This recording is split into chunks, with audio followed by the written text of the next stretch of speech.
All right. We're live. Sharon, you could check out the stream right now, but I'm hoping that it looks straight.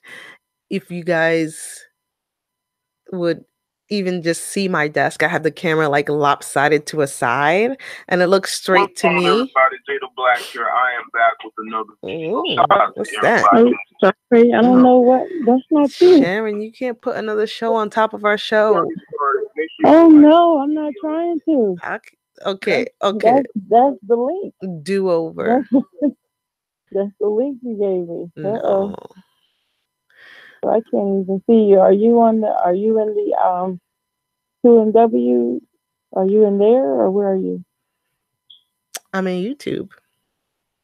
I know in YouTube. I'm saying, are you on the 2MW channel? I'm in the Out of Your League channel. Okay, Out of Your League. Out of Your League channel. I thought I was subscribed. Nah, you just gotta click the link. Anyway.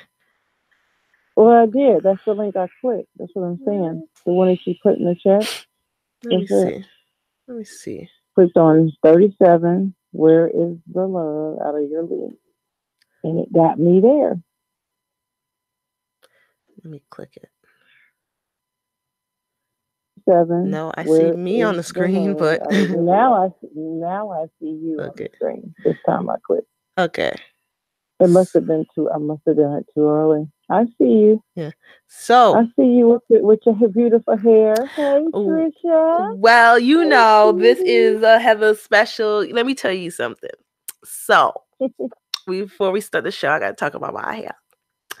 Basically, this is Heather, and this is the same Heather that I've had for months. And what I think is that Heather gets better over time.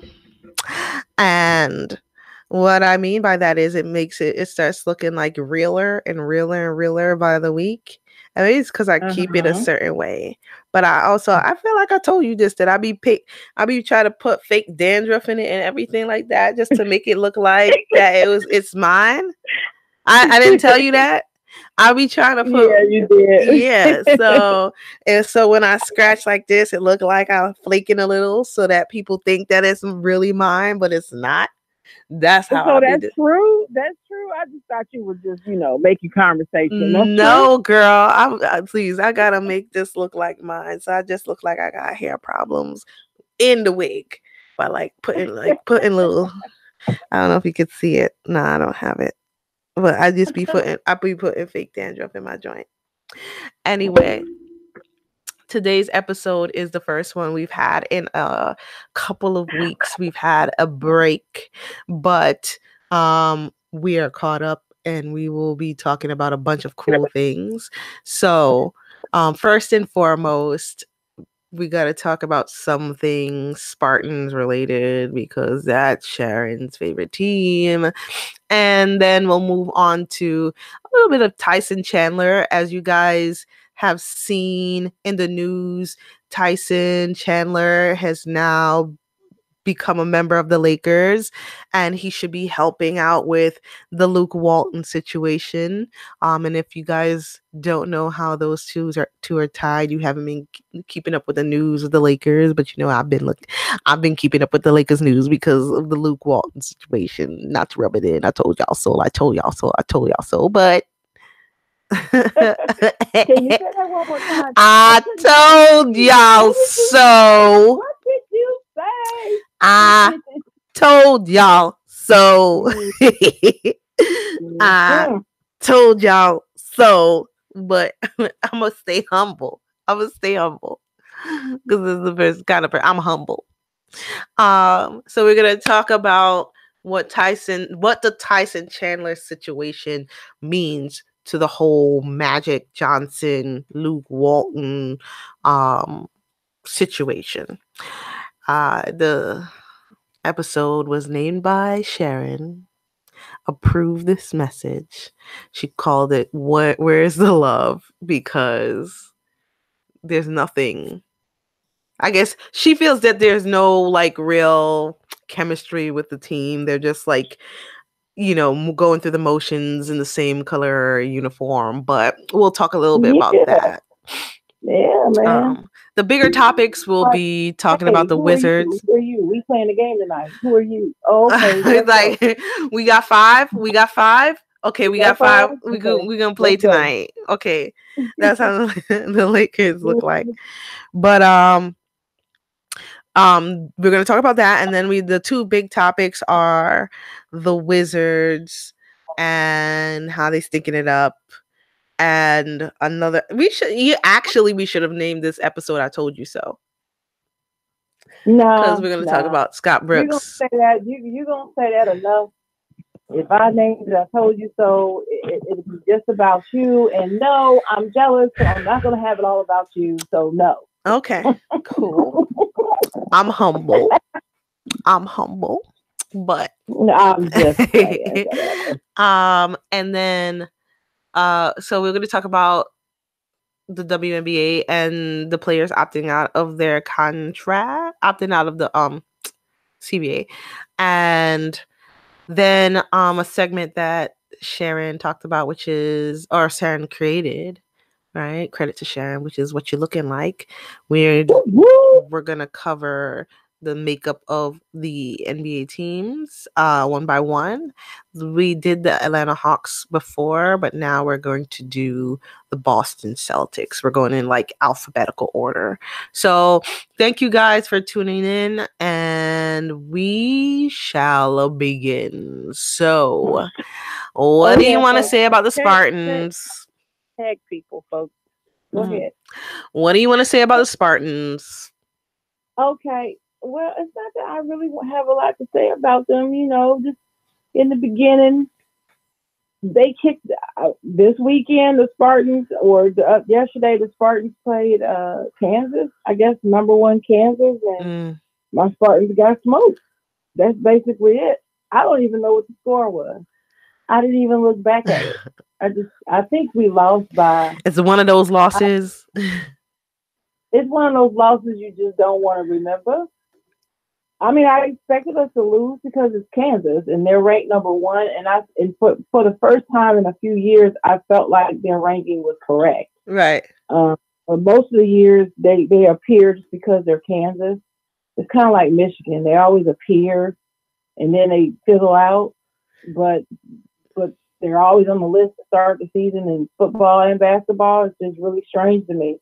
And then they fizzle out. Well, the same thing with Kansas. And they fizzle out sometimes, and sometimes they come back. But they actually looked like a #1 even before the season started. So I expected us to lose, but we just looked like a JV basketball team. It was terrible. And the truth about the matter is there's no superstars on the team. So I know I'm just going to have to just root for my team this season because it's my team, not expecting anything. So if they get a win, I'll be happy.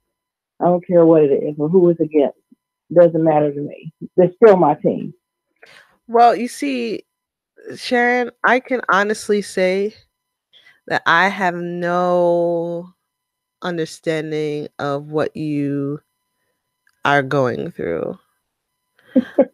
Because I didn't go to a big time school. Well, actually, let me take that back. I went to a school, and I'll not name it because if you're my friend, you'll see it on my page. But I went to a college that was D3, but D3 for everything except hockey. Like the hockey team was D1 and the rest of the school was D3. You ever heard of that before? Wow. Never heard of that. Wow. Yes. No, like I'm not even joking. I'm not even just saying like the hockey team was great and the rest of us sucked. I'm literally saying the hockey team had a D1 like affiliation ranking listing, whatever. And the other teams were D3. We didn't even have a football team. Wow. But I've never heard of a hockey school. Yeah. A hockey school. And I went there, right? I went to hockey school. right? And so that's how it was set up. And then what else did we have D1? Oh, which I don't even know if it's D1, but it's like high ranking because we traveled, but we had a very high performing formula team. Formula, like formula racing. Oh my goodness! Are you? What kind of school, man? That's so cool. It was a racing club. Formula racing, and our Baja racing team was good, but we had like a formula car that we would, they would fix up and participate in all like the races, and they would go to Australia, they would go to all types of countries and race. Wow. So yeah, when you're like, oh, my Spartans didn't do well, I'm like, nope. I can't really connect on that, friend. I mean, didn't do well at all. I mean, well, I learned a lot about you. Now I understand. Now you understand what? I understand why you can't relate to what I mean. Yeah. But college sports is amazing. I'm not gonna say like I hate college sports, because I don't hate college sports. I think college sports are amazing. But like when you guys talk about, oh man, Duke did this, Kentucky did this, oh my god, like UNC, I'm like, ooh, yeah. Speaking of Duke, girl, did you see the Blue Devils last night? I saw Zion. Man, the people who are Duke haters had to be crying if they were watching that game. Right. They couldn't take it. It's like me watching the Super Bowl with Tom Brady the last time they won. I didn't even want to hear about it. I hated it. I just turned the whole Super Bowl. I didn't even watch it, I don't think. In fact, I know I didn't watch it because I didn't even want to hear about it. It just hurts my head. But anyway, they got these three kids on that team. They played like grown men. Forget all this. They're students and kids and all this stuff. Oh my God, are they going to class? These dudes look like they eat, sleep, drink basketball and never spend a class ever. Because how in the world could you be that great when you go to class? Or you can't have time. You can't have time to go to class playing. I mean, they were that awesome. That's hilarious. It'd be like, how do they go to class? You can't be that good if you really go to class. You can't. It's no humanly way possible. Well, let me just put it this way. Jay Billis, right? Or ESPN, the basketball savant. Yeah. Attorney Jay Billis. He was left dumbfounded. He's calling the game and stuff, and then after the game, he's like, that Zion, what's his last name? Williamson? Yeah. He was like, oh my God. 3 words to describe him is, oh my God. That's all he could say. I'm just like, are you serious right now? So, have some words for that. But anyway, he was amazing. I felt bad for John Calipari in Kentucky, though. Because those dudes, the dudes on Kentucky was supposed to be the second best recruiting class. Okay? Dudes just dismantled them. Made them look like a junior varsity team. I felt so bad. It was bad. I mean, it was a huge. I think that was the worst loss of Calipari's career, not just his career, ever. So I'm just ready for this NCAA. I'm ready for how this is gonna play out. Kansas comes out. They beat an average to sorry Spartan team. And they're flexing, they're standing there and all this. They're in the first game, right? Looking like, we're the Monstars and stuff, right? And then this team comes out. I ain't heard a peep out of Kansas the rest of the day. Right. I haven't seen tweets from Kansas fans. I haven't seen anybody beating the chest. They are scared. Duke came out and said like, oh, you think you something, huh? Okay, well, watch this. And they're freshmen, Trisha. The 3 dudes are freshmen. Well, first game, first NCAA game, they came out and put their foot down their ass. I mean, just put their foot in them. You I'm know, so hyped. I was just like, see, this is what I'm talking about. This is why I love basketball. but This okay, right here is why. but I'm I'm like Will Smith in a Bad Boy. do they Now put? that's how you play. Do they Whatever play you your play, team? that's how you play. Do they play your team eventually this year? Oh yeah, Duke always plays Michigan State. They're gonna kill us. They're gonna kill us. I'm just saying it now. See, I keep telling people I'm the queen of objectivity. Right. I'm not here to be biased about this stuff. I love my school above all, but I'm telling you, if we win a game this season, I'm happy. Right. I have no expectations for this team. Zero. Mm. But Duke, girl, if I just had to go by what I saw yesterday, Kansas don't have a chance against that team. They don't have a chance against Duke. If they keep on playing the way they played last night, now I don't know if that was a fluke. I want to see how well or how much they continue this. But if they keep playing that way, girl, people gonna be crying. Well, you know who I It'll think be some might be hurt feelings. crying? You know who I think might be crying? Who? LeBron James. LeBron crying? He LeBron. doesn't cry. He's the king. He doesn't cry. Oh, well, he You never kidding met me? Zion before. Ooh. Well, I don't think he's gonna be crying. I think he's gonna be looking over there at it. I think he's happy that Tyson Chandler came to LA though. I think he's happy about that addition. What Well, do you think? you know, in general, I just believe that Tyson Chandler is an interesting ad, a necessary ad, but there are a couple of ways to go about thinking about this. Mm-hmm. I feel like we are thinking of Tyson Chandler of old on the Knicks, right? And so I don't know what's happened to Tyson Chandler between that time and now. I can't really say if he's a great player right now, or is he like serviceable?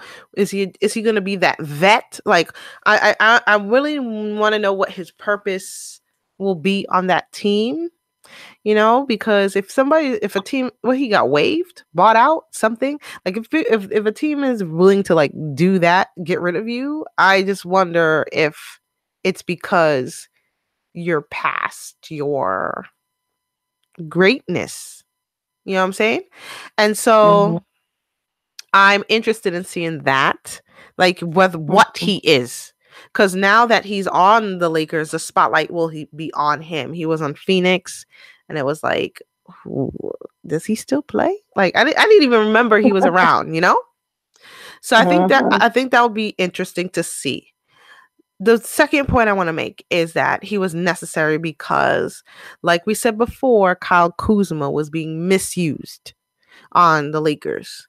And he was being misused because they didn't have a backup center. Yeah. And now they have it. So, yeah.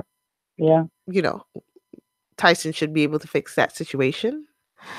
Mm-hmm. And thirdly, I think, you know, like I mentioned in the intro, Magic had a conversation with a strong tone with Luke, and Did you say a strong tone? A strong tone. A strong turn. A strong tone. And then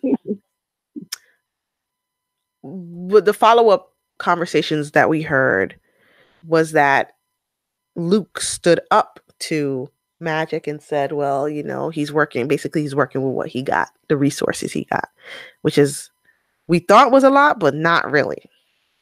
Nope. And, you know, I guess he made stuff happen. and got Tyson signed. So we'll see what the result of that is. I don't know, in the theme of where's the love and Tyson Chandler and the new addition, like I I don't know. I wanna segue into it because I feel like you're hinting at something with the Lakers, like they're throwing spaghetti at the wall. And it's only been what, less than 10 games? 10 games? It hasn't been. I don't even know if it's been that many. Yeah. Has it been that many? They were probably, yeah, it's probably been 10 games. Close to that. Mm-hmm. Throwing spaghetti at the wall, right?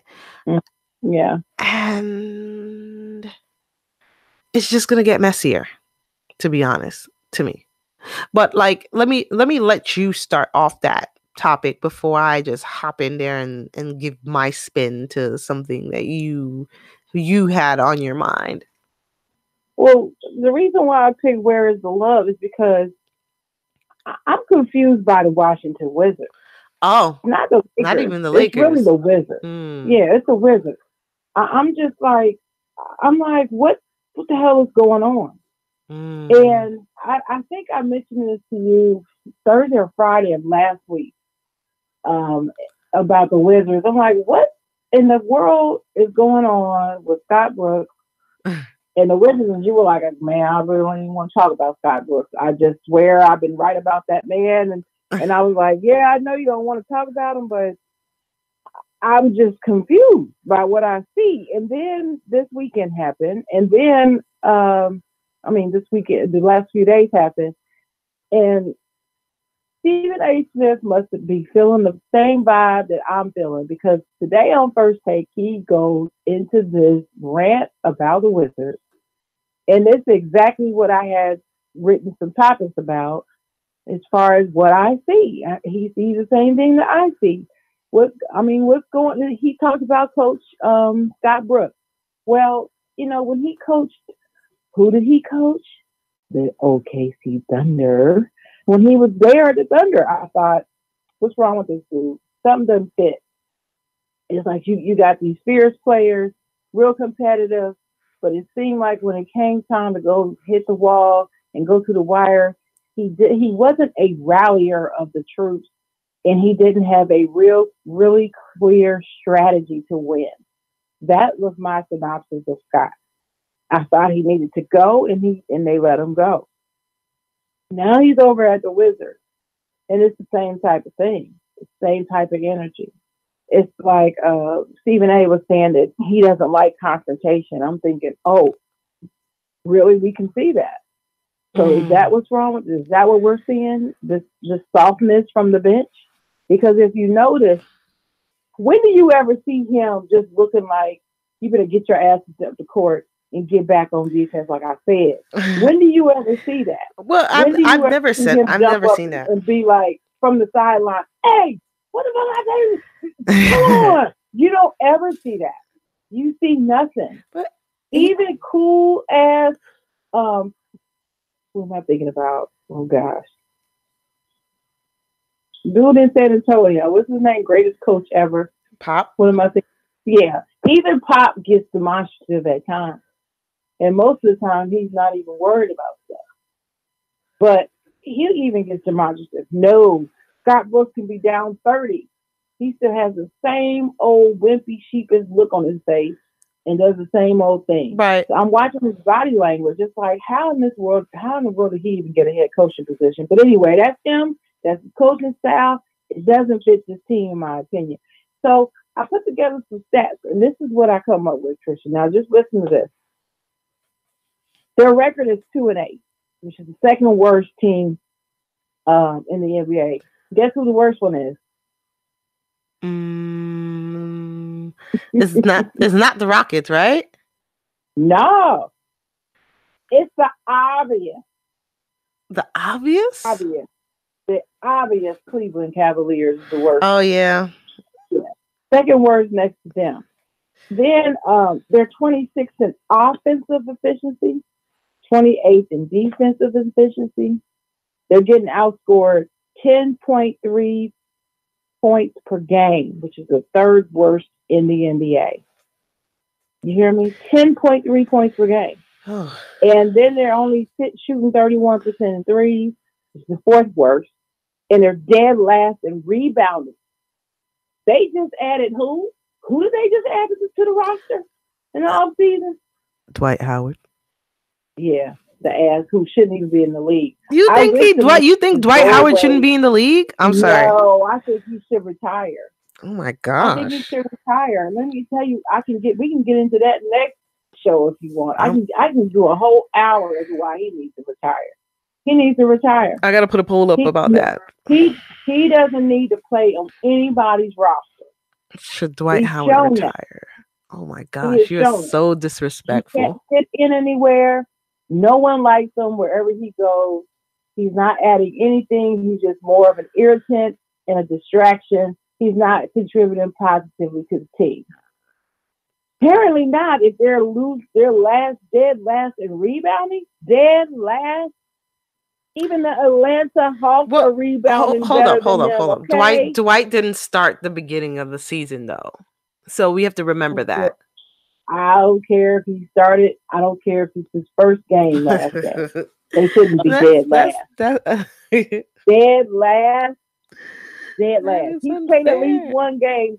He should get 10 to 15 rebounds, 10 rebounds a game, no less, if he's Dwight Howard. But anyway, let's move on. When Stephen A. went into his contract, to John Wall's contract, not to say John Wall did not deserve the contract when he made the contract, but here's what I found to be interesting about what Stephen A. said.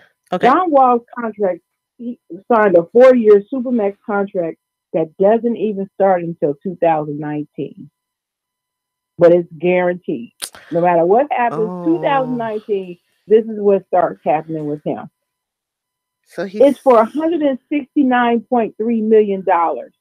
He gets paid $37.8 million in 2019, $40.8 million the next season, $43.8 the following season. Damn. Then he has a player option of $46.9 million. And then if they trade him, he gets a 15% payout off top. Damn. I'm like, man, he needs to be taking his agent to dinner every night. Every night. I think it's Maverick Carter. I think that is his agent. Who?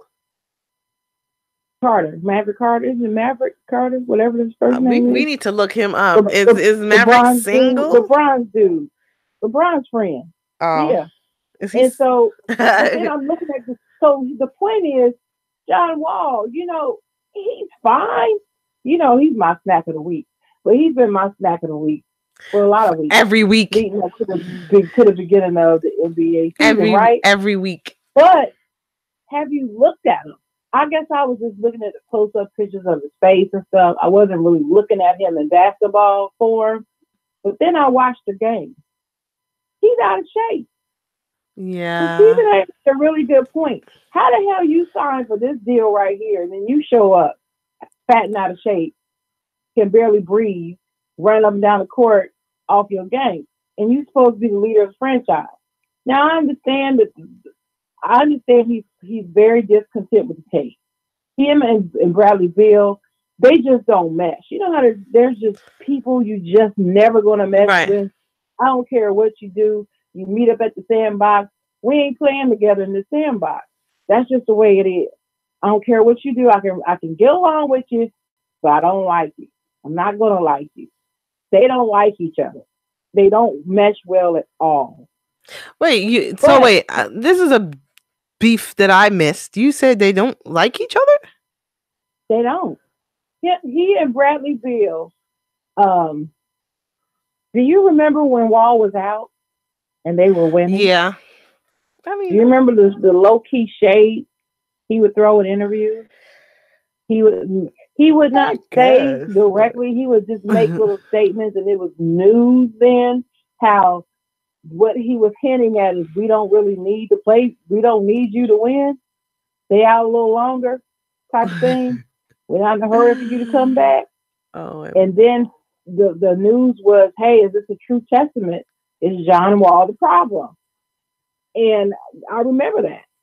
well, But with that contract, they he's don't gonna play stay the well together. problem till 2030 because like no, he's not gonna be able to be traded with that. You know, who has like a killer contract that's similar? I wish I could pull up the numbers. Well, look, his contract is not even the worst on the team. Otto Porter's is, because Whoa. Otto Porter gets paid more than John Wall right now.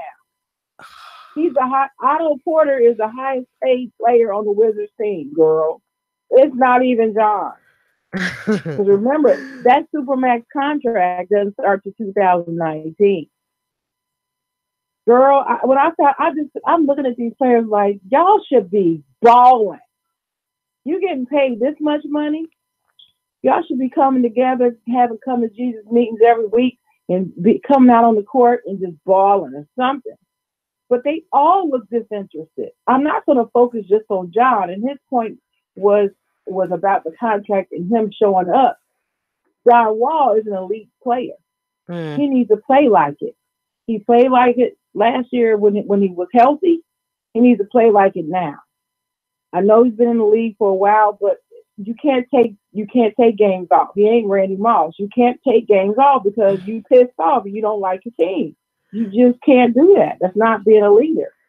And so I don't think anybody on the team is necessarily living up to their skill set. Marquise, what's his name? He's not balling like he should be. He's not even playing nearly as well as he can play. And Brooks is calling bad plays. They don't have chemistry. They just seem disinterested. That's just what I see. No, and you're seeing correctly. There's, I don't think that I don't like to talk about people 100% negatively because I know that he earns his paycheck from what we're criticizing. And I don't want people to get the idea that I don't think he should be coaching, but I think that no, I don't want to be too mean, but I just feel like he should be a college coach. That's exactly right. That's what I see.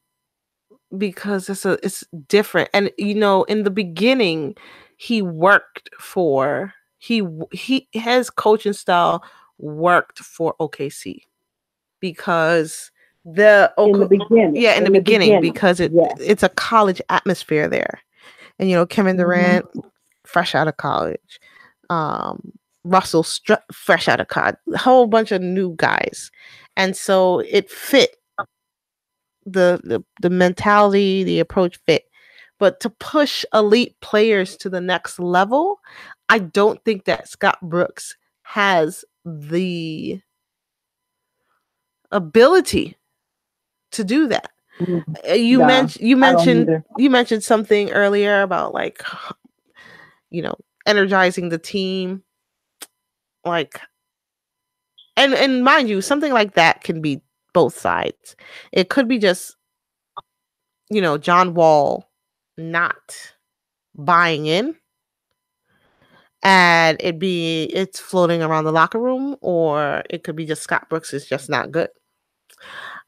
So our experience with the Thunder was like I don't think the Thunder had a very extensive playbook. I thought it was just a few pages, folded up, or he got plays on a napkin or something like that. It was right. He didn't have a ton of plays, and that was confirmed by Kendrick Perkins in an interview when they were like, "Oh, are you getting ready for the playoffs? Are you going over some plays and stuff like that?" And he said, "Well, we don't really run plays, but we gonna ratchet up for the playoffs." I was like, "What? What do you mean you don't run plays? They don't run plays." And he was okay with saying that. How do you win? You don't run. I just don't understand that. You don't. Look at what happened. What happened to us? Right. And I again, I could spend hours talking about how I've connected this to Kevin Durant leaving and how it messed up the future of OKC. And now we have Billy Donovan coaching, and it's not sure if it's working. Can't tell, but I know that Paul George loves him, so maybe they'll keep him around for the rest of the year, but he definitely sitting on the hot seat. While you were talking, I actually looked up another really, really bad contract. Oh, I call it really bad, but some of you guys might say he's worth it or he deserves it. But Chris Paul's contract with the Rockets is kind of crazy. Yes, it is. Yes, it is. This year he'll make $35 million. Next year, 35 million. 38 million. The year after that, 41 million. The year after that, 44 million. Okay. Yep. Okay. Get the bag, but damn. I'm not the biggest Chris Paul fan at all. So he G'd them. He deserves it. No. He G'd them. No, I don't think he deserves it. I've been saying that he's overrated anyway. Okay. So, Sharon, it's about that time. Hey, what? Can I comment on the wall? Jason Sutton. Shout out to Jason Sutton for joining us. And he posted, hey, good thing you guys moved to YouTube. Yay, Jason. It's all Trisha. Trisha's idea. Wonderful idea. I'm glad we moved too. I think YouTube is cool. It'll be an opportunity to reach out to some other people and expand the group. Really, I think there are a lot of people that like our shows. Shout out to Tim and Shim, who is already on YouTube, and I think this trial will be something that will be beneficial for our growth in the future. So we're gonna have a lot of different segments. Again, this is the first episode on YouTube. We're just feeling it out, but I feel like I got a lot of cool stuff in my mind ready to go that I'm going to talk to Sharon about for next week, even alone. But shout out to everybody on watching. Shout out to Jason Sutton for subscribing. Again, you guys subscribe to us. That'll be very helpful to share to your friends. If you want to talk to us on air, call the number 718-313-5155. Again, that's 718-313-5155. The next topic that we're going to talk about will be the Boston Celtics. You have a rundown about them? Well, this next segment is called what you're looking like. So, initially I introduced this segment to be, in the off season, and we were going to go through every team and give a little preview coming into the season and all that. But for various reasons, we've had to kind of be sporadic in our broadcast, so we haven't been able to consistently report every week.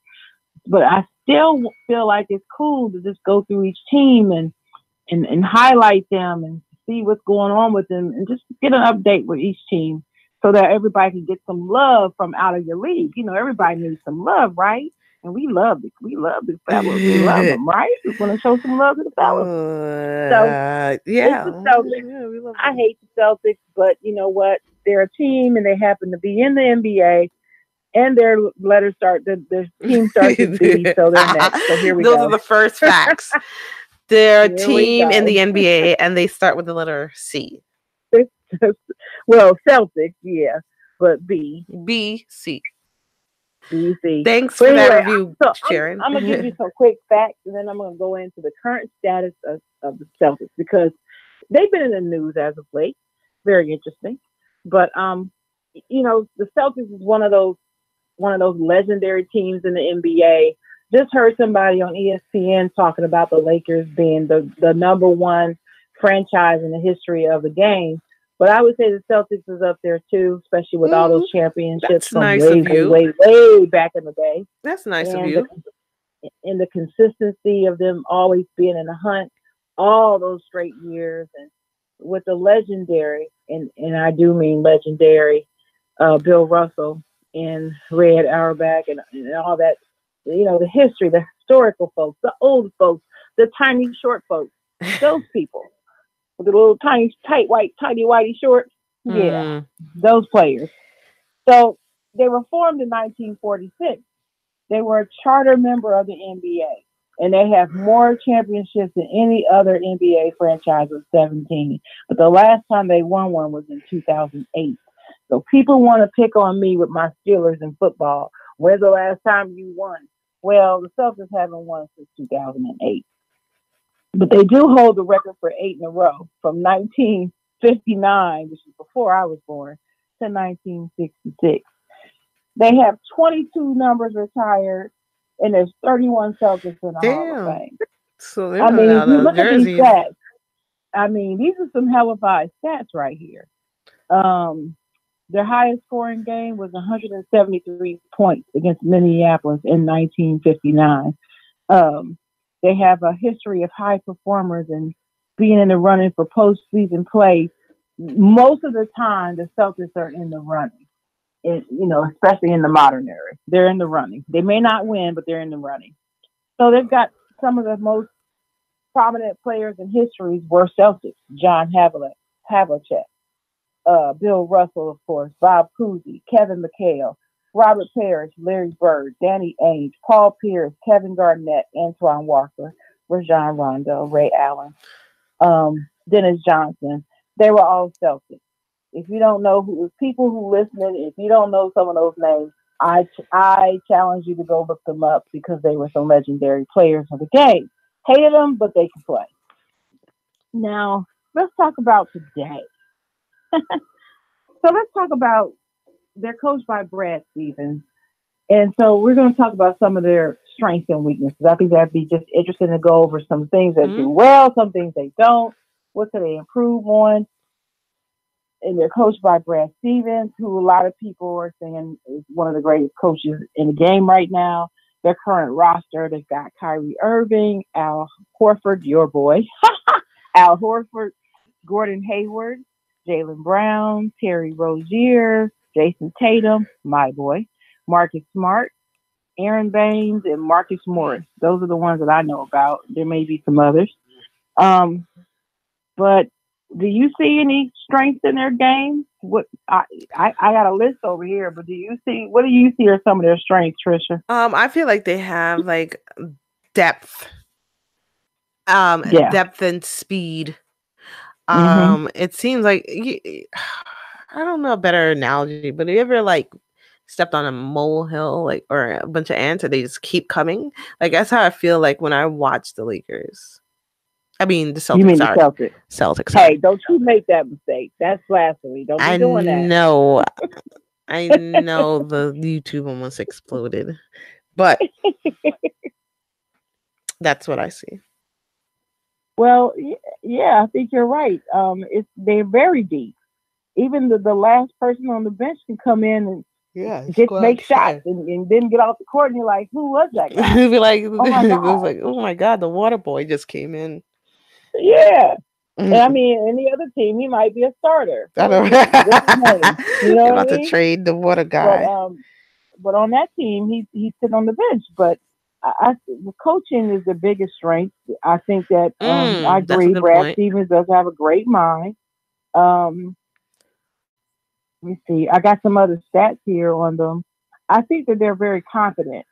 I like the way Jaylen Brown said in the offseason, we're making the Eastern Conference Finals. We're going to the Eastern Conference. We're going. Of course, he said that after LeBron signed with the Lakers. Right. So I think everybody got all excited when he signed with the Western Conference team, thinking, oh, okay, well, now we can do it. We can do it now. We can do it, Trisha. He's gone. The Wicked Witch is dead. We can go. Yeah. But anyway, I like that moxie that he has. I like that. Last season, they were number 1 in defense, led by your boy, Al Horford. And the reason why I remember that, because I remember there was a game where he shut down both the Greek Freak and Embiid. Shut them up. This old man was on the floor shutting them down. And I couldn't believe what I was seeing, because I don't know, Al Horford just always seemed like the nerdy kid in the neighborhood. who nobody thought could play anything. He comes walking out with glasses on, talking about hi, I'm Al, and everybody picks him last on the basketball Like, court. And then all of I a am sudden L. you start playing, and then all of a sudden he's dunking on everybody and D'ing everybody up, and you're like, where the hell did this guy come from? Who knew? Where's the It's Al? kind of like that. I've never been an Al Horford fan either, but anyway, they were number one in defense last season. Well, this year, I don't think so. They've got great team chemistry. They get along. They focus on team play. They've been figured play out unselfishly. Huh? They've been figured out. You can Well, I think yeah, we can get to that on their weaknesses. I think you're right about that.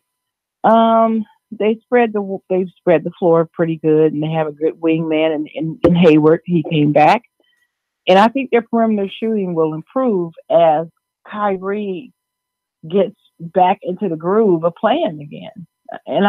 But do you think that it's taking him longer to get back in the groove than we expected? I do. What do you think? I can see that, but I can also see Gordon Hayward kind of off, struggling. Like, yeah, and I do too. I see Hayward struggling more than Irving. Actually, I think you're right. So I almost want to use the connection, which I know you'll hate, obviously, with the Lakers and getting LeBron when they were doing well without him. I won't hate that connection. I'll allow it. Mm-hmm. Go ahead, my child. I will allow it. I think there are many similarities in the two situations, where the young Bucks are showing they're the future, and the older, right? And we can call Kyrie not a young Buck anymore, but he's a veteran of multiple years.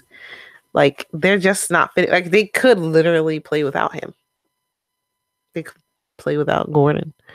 And so I feel like we're going through a change in the NBA where stars were needed, and now it's like, yeah, stars are needed just to sell tickets. But yeah, I'll sit back while the Young Bucks win the game. I think that's what we're seeing. I think so. I think you're right. That is what we're seeing. I think you're right. But that's some of their weaknesses. Their weaknesses are their assists. For a team that's unselfish, they were third at the bottom of the list in assists last season. How they do? I didn't even. I have to admit, I did not go back and look up these stats, see how they're doing this far into the season. Because remember, I wrote this up before the preseason, in the preseason. So I didn't go back and get some stats, but they were third in shots made last season, but they were third in assists. I mean, the bottom third in shots made too, and the bottom third in assists. And they still were killing it.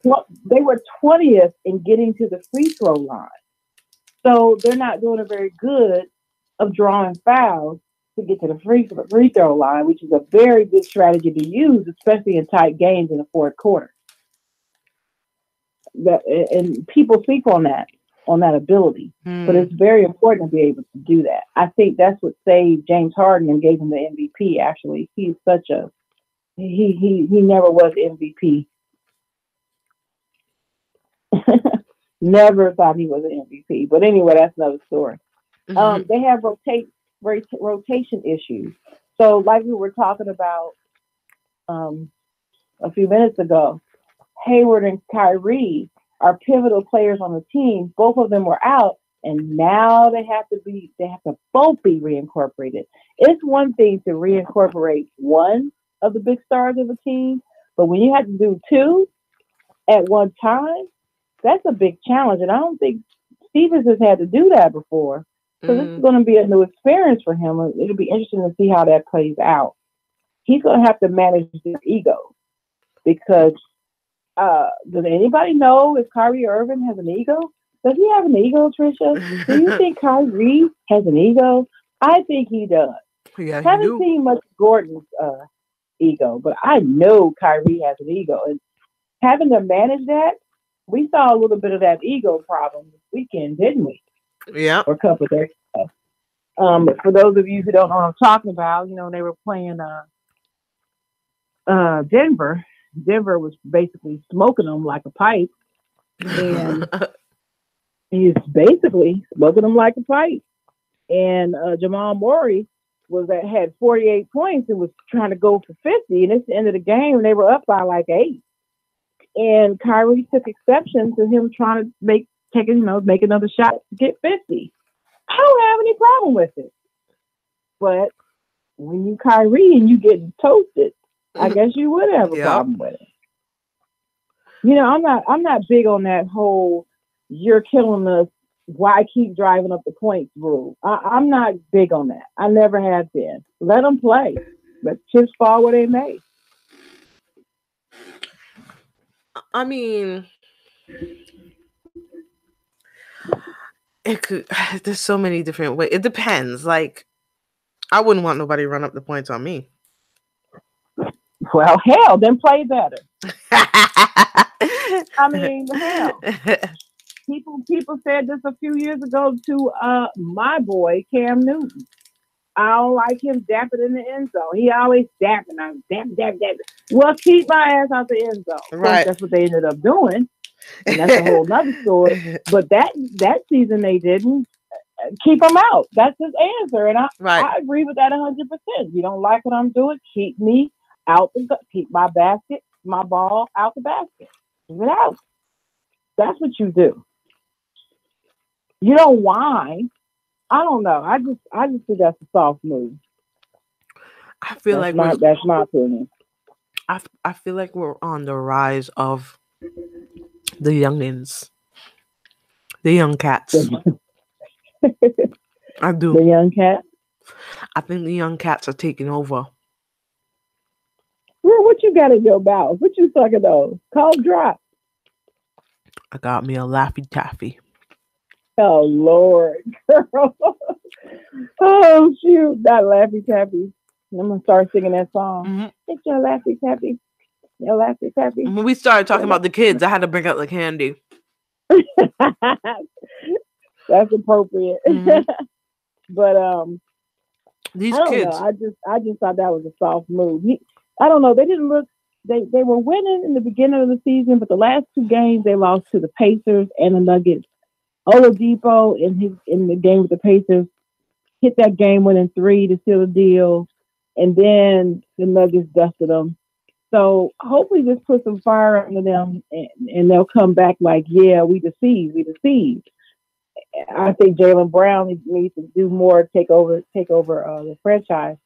I'm going to tell you, out of everybody that I see on the team, he's the one that I see that lost a step. Really? And I think it's because it's not that he lost a step in his gift. I think what has happened is about managing the personality. Jaylen Brown is a beast. He's confident. He's one of those we gonna do this type of player. And I think now that Kyrie has come back, I'm willing to bet if we were in that locker room or on the court when they practice, that Jaylen is being told to take a backseat role in some way.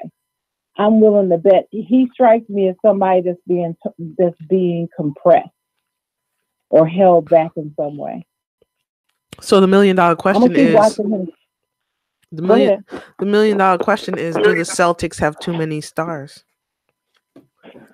They might, and that's why they got to get rid of somebody. They're gonna have to get rid of somebody. They're gonna have to get rid of them next season if they don't do it this season. And who I'm thinking is gonna have to go is probably Terry Rozier. Mm-hmm. It may be Aaron Baines, maybe, but Terry Rozier would be a good one because they could get something for him because he can play. Terry Rozier can play. Okay, so I feel like we should. I liked what we did, but I think that's a topic that we can kind of continue for next week on.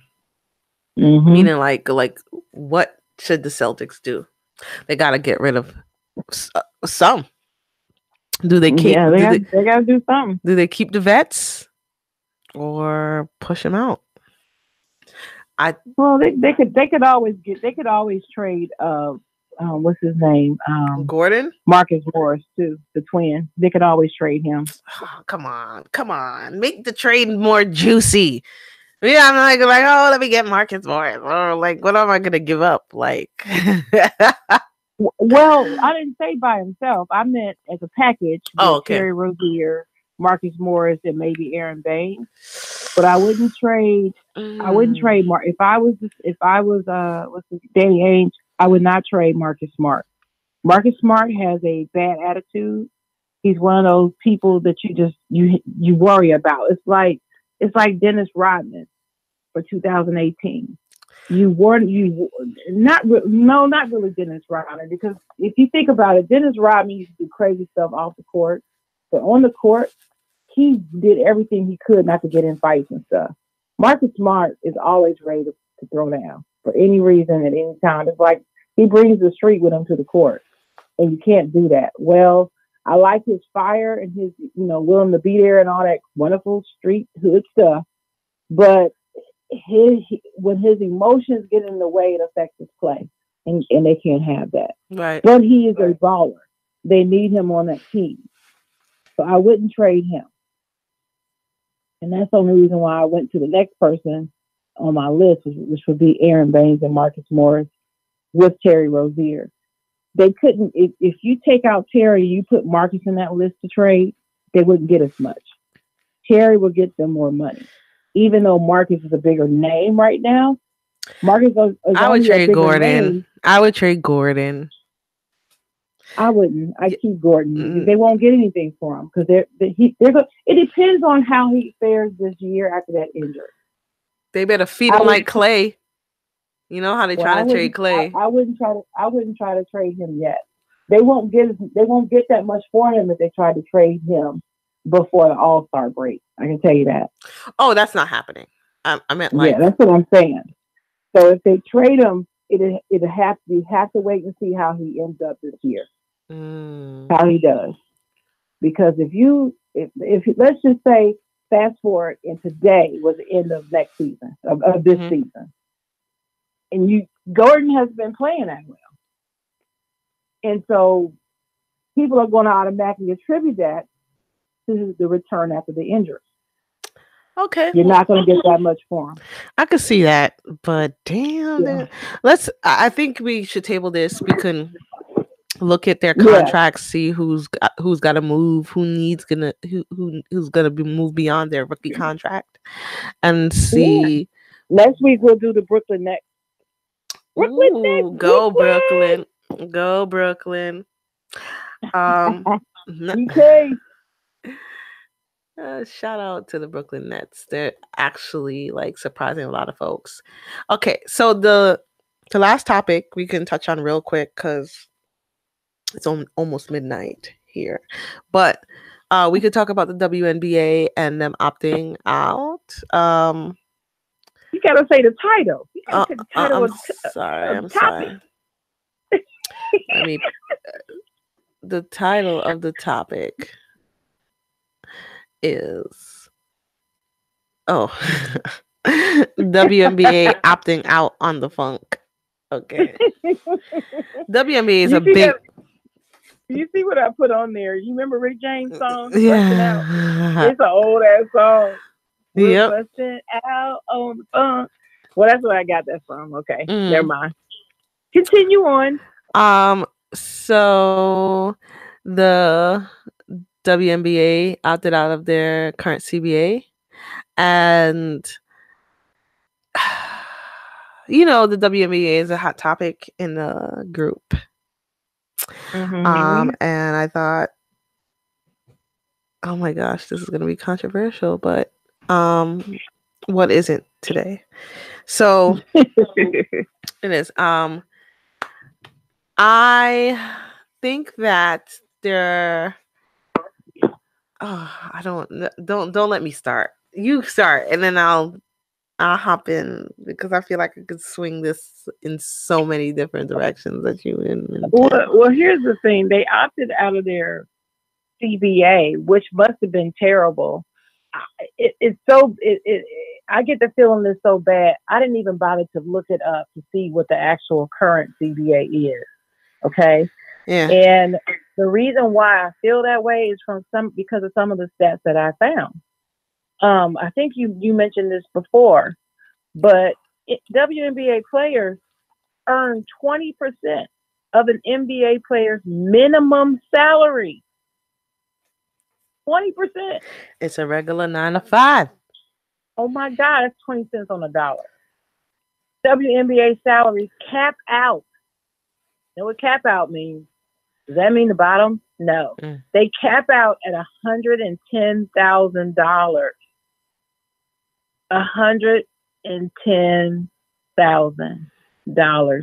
In 2017, the average WNBA salary was $71,635, which is the same as a good average government job in Montgomery County, Ohio. Really? This year it's closer to $75,000. Well, a $3,800 raise. Mm-hmm. Wow. I'm sorry. Last I checked, this is WNBA. This is organized professional sports. I just found it to be crazy. But you're talking about the CBA. The number one topic you hear players talking about is their salary. A couple of players have hit to the social media and done some, well discussed interviews mentioning the fact they don't get paid enough. Diana Taurasi, it's well known that she plays overseas to supplement her income and has been doing so for, I think, 10 years. And she does that, specifically to supplement the income, not because she wants to play basketball year round, but she has to. She has to earn a living. And she's like to go to the WNBA. One of them, you could say arguably she is. So it's like Michael Jordan having to play overseas. Can you imagine that? Like Michael Jordan had to get a second job. Right. So I don't think he would have had those 6 championships if he was also playing in Europe. Mm-hmm. But that's another story. I don't know. I'm glad that they opted out. I thought it was interesting that Adam Silver said that he, didn't have any negative feelings about them opting out. I found it very interesting also. Did you know that they have a new president? I thought they were looking for one. Well, looking for one. They have an interim. Okay. The assistant is the interim now because Lisa Borders, the president, left. She was there 3 years and she left in October to become the CEO of Chimes Out, which is an organization that caters to the safe, fair, and dignified work for women of all kinds. So she was there 3 years after being at Coca-Cola for many years. She comes there and most people, when they talk about her tenure there, they say it was a success, right? Mm-hmm. They say it was a success because they've had the highest attendance in 6 years during the 2017 season. And then in 2018, most watched in 4 years. Okay, so they improved their viewership. Improved their viewership. They also improved their engagement on social media with their fans. They did that. They had players become part of NBA Live 18, which is a first. And then they contributed profits to organizations that empower women and girls.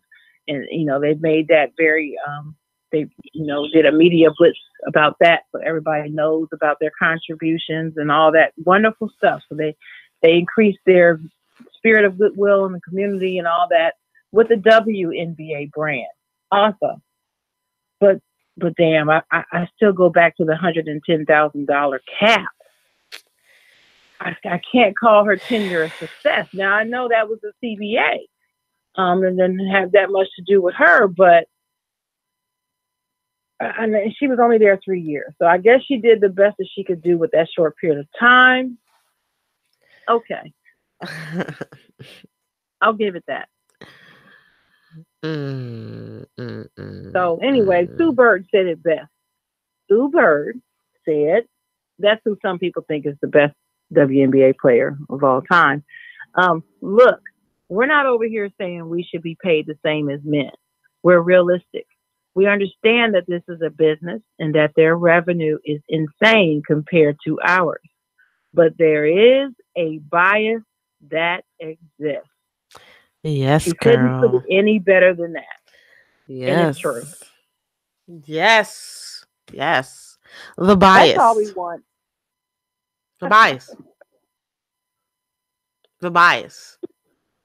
Right. It sounds like to me, just like me and just like you, we recognize that there's a difference. There is a difference. But there's also a difference between allowing that difference to keep you making and creating policies that are discriminatory to the women. Do you follow me? I follow you. There's a difference, but it doesn't give you the excuse to say, well, we're going to hold you down under this bubble right here because of this difference. So They let me. can do Okay. better. Go ahead. Oh no, that was it. I was saying they can do better. So what they're doing. Everyone knows, like, I've been talking about this for over a month. Mm-hmm. I personally don't see. Okay, let me talk about the cap in two ways. They go to away overseas to play basketball to make more money, to supplement their income because the cap exists.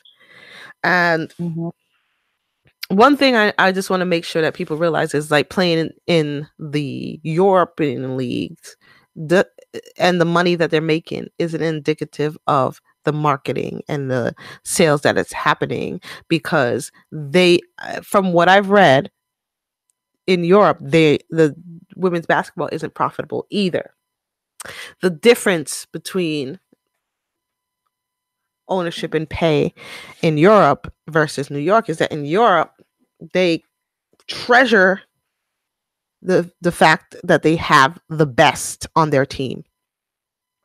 So they're pretty much paying for value and, just bragging rights. If you have the best person on your team and you're winning, you're a great decision maker, right? The money may not be there, but you're praised for recruiting this type or this person and getting them on your team and your team winning. But the European basketball isn't profitable. So let me move over to America, right? The cap. It is a tool within business that helps make sure that they don't overinflate their negatives when it comes to tallying profits versus revenue, right? I get it. I actually get the cap. I get the fact that they only have like 6,000 people, 6,700 people come to each game, and that bigger things like bigger pay or chartered flights, that those would further eat into the margins and eat into the profits, and not which they don't have. At the end of last season, I think they're 12 million. They were 12 million in debt, right? The only way to raise the cap is to have money to fit a gap. You know what I'm saying? So you can't. I'm not saying take the cap off, because I went to business school. We understand business. Like, you got to have that limit because you need to try to make a profit. Exactly. Okay. That's and so this is why I feel like in the group they feel like I'm like I understand. the mentality It's, of the it's business. it's like they think that we think forget economics and common business sense. Just pay them. Right. Nobody's saying that. Neither one Saying of us that. ever said that. Nobody's saying that. What Nope. my gripe is the fact that they'll be hard pressed to expand the reach, which leads to more marketing, more revenue, because of several societal factors. One, we not supposed to be playing. I said this in an episode ago. We're not supposed to be playing sports. We're supposed to be cooking and changing diapers. Right? That's what we're supposed to be doing. So there's no inclination to immediately support. When you get immediate support, then you get the money, then you get the revenue. Exactly. Okay? I just want to read quickly. Pull up the commissioner. What the commissioner said about himself, or he said himself about the WNBA. Y'all know I hate a word in there, but I'll read it. According to Adam, the quality of basketball now is head and shoulders better than it was when we launched the league. The hardest thing would be if you had to fix the product. I don't think there's any fixing needed here. The question is fixing sales and marketing. That's what I was saying. Oh my God. I've been saying that all along. It's a marketing issue. Now, one more thing I wanted to say from Adam, and then we move into that topic. So he said, I believe in this league and the women who are our players, but there's something in our approach that hasn't resonated with the consumers. We're going to be trying some new things. Okay. Mm-hmm. So, just not to get ahead of myself, there's a bunch of people in this group that says the WNBA is a trash product. Is Adam Silver lying? Or you just don't know what the F you're talking about? Well, it's not that I don't think it's either one. I think people have that opinion, but I think even that having that opinion is skewed. It's skewed. It's skewed. Now, that's what I think. The key part to this conversation is what Adam just said in the second quote that I read. But there's something in our approach that hasn't resonated with the customers or the consumers. Something, right? I believe that something is what I just mentioned. Society is not expecting for us to play. Number two, to piggy on that, there is still an aversion to the gays and lesbians, homophobia. It's not. So the WNBA isn't a family affair, right? They're not taking a kid. You really think that that's part of it? They're not coming. I'm not saying that it's not. I'm just saying, do you really believe that that's part of it? Huge. The homophobia? Listen, my friend. I feel like we're in a time where people we're super progressive at this moment, but we lose the sight of how we got here. We haven't always been this progressive. We're more progressive this year than we were last. More last than the year before, and so on and so forth. What I mentioned to another member, Bob, is that the people that are bringing or buying tickets to the WNBA games are people in group trips and baby boomers taking their grandkids to the game. Mm-hmm. Not to shit on baby boomers, but like they're less progressive in the terms of like homophobia than By and large, you're right. You're absolutely correct. right. So you don't want to bring your kid around,